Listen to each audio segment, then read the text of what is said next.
Yo, so we got big news. The New York Knicks are making a trade that I've been talking about for a while. We all knew that they were likely going to go after Karl Anthony Towns at some point, and the Julius Randle situation seemed to be an impending opportunity for them to maximize trading him for a significant asset, an upgrade at center, especially in wake of Mitchell Robinson with another setback, another injury, another surgery at that starting center position. Let's dive into that in this video. Before I do, this video is being brought to you by Bridges and Stone's Family and Relationship Care. If someone you know and care for is struggling with their mental health or relationship, go to bridgesandstones.com and contact them for your free consultation today. One brave act today can create a better tomorrow. Remember, none of us make it alone. The link is in the description box below. Look, I love this move for a lot of different reasons. Let's be straight up about it. Karl Anthony Towns can't play defense. He's not necessarily reliable on offense, especially in the crunch time situation. He's not a leader, but he's a big time talent in terms of offensive production, shooting. He's a floor spacer.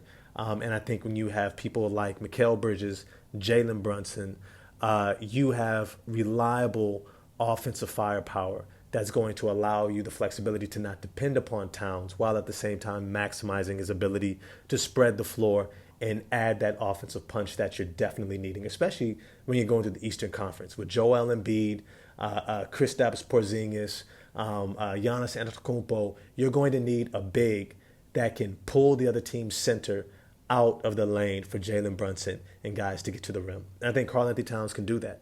Now, yes, he has the World Wide West, agent connection, and he, the whole Kentucky, whatever, yeah, it works. The connections, it makes sense. But I think more than anything, it's a good fit because we found that Karl Anthony Towns on his own cannot and will not elevate your team into the playoffs. He needs a leader.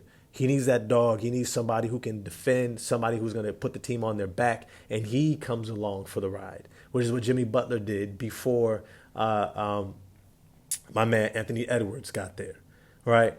But I think this also works out extremely well for the Minnesota Timberwolves.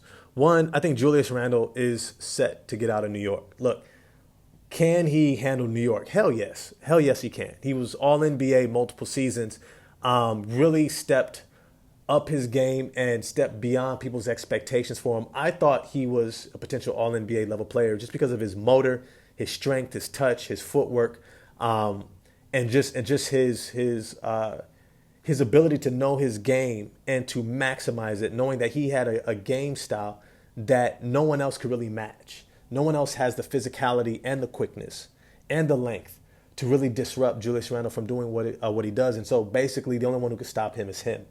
But he doesn't have some of the intangibles of leadership, and he's not always that consistent on defense. But what he brings to you is all NBA level.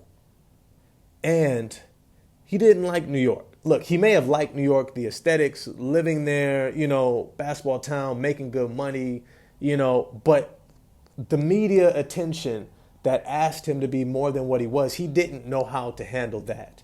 The fans, the expectations, he was not ready for that. And I think that showed up in how he was dealing with that New York City pressure to perform night in and night out and also have to give an account for why the team was either struggling or doing well.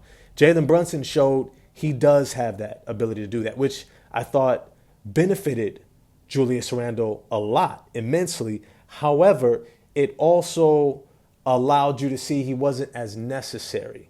And when they brought in OG Anunoby, I thought the writing was on the wall. OG Anunoby is probably best utilized as a small ball power forward.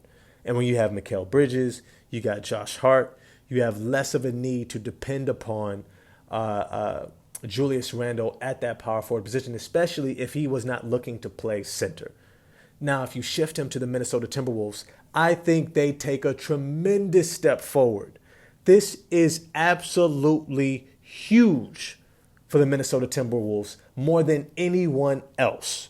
Look, one thing you cannot say about Julius Randle is that he's not a dog, that he's not somebody who is going to give you that force and that energy no matter what.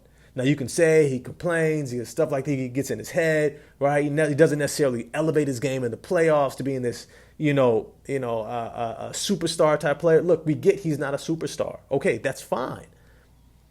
But he's still a high level player. More than anything, he's far more reliable throughout the regular season than Karl Anthony Towns was for Anthony Edwards. And I know some of you might say, well, why do you say that? It's because Karl Anthony Towns plays a style that is unreliable. Not only does he get those little fouls, he really can't defend fours or fives, right? You have to hide him, but he can't necessarily be dependent upon to give you a game that's suited for those intense moments against high-level competition.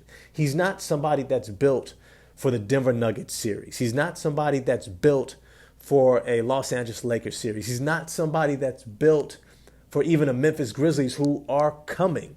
If you don't realize, let me tell y'all, I'll be the first. I've been telling y'all since last season, Memphis is coming this season. Expect them to be a top 2 seed.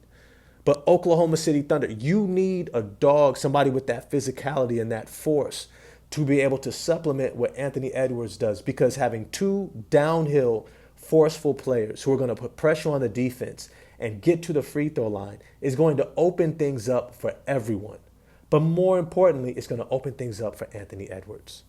It's going to allow Anthony Edwards to not just lead, but also not be totally dependent upon to create shots, to be able to play with force and get downhill, put the other team in foul trouble, get to the free throw line, and create opportunities for others. As much as Karl Anthony Towns scored, he didn't necessarily create for others. He's somebody who can facilitate a bit at the top of the key, but once he puts his head down, that's a wrap. Now, I know you're also saying, hey, Julius Randle's not exactly, Nikola Jokic. No, he's not. He's not. He's looking to get a bucket. He's Zebo, Zach Randolph type. He's looking to get a bucket. But his physicality and his force draws defensive attention, gets him to the free throw line, and allows you to create for others because of the gravity that he has. He's not going to settle for threes. And if you understand what it means when somebody is in a contract year, it means that he has every incentive to play with that level of force that's going to justify getting a max extension. And I think the Minnesota Timberwolves would be wise to do so because he has enough shooting that can play alongside Rudy Gobert.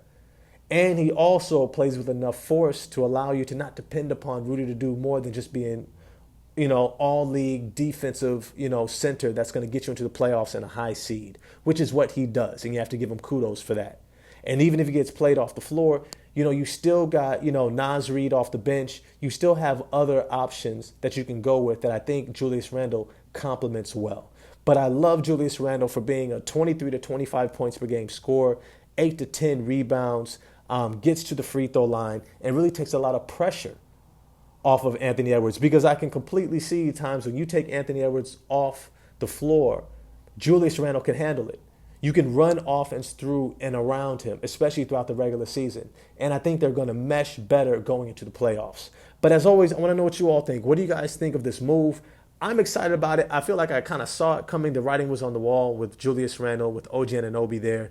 And then the need for a center with Mitchell Robinson going down and losing Isaiah Hartenstein. I think that this was just kind of like it was on its way. And Karl Anthony Towns was never a long-term Minnesota Timberwolves option when it comes to winning and maximizing Anthony Edwards' potential. But like I said, as always, if you enjoyed the video, smash the like button, hit subscribe and the bell for notifications. And I'm going to holler at y'all next time. Peace.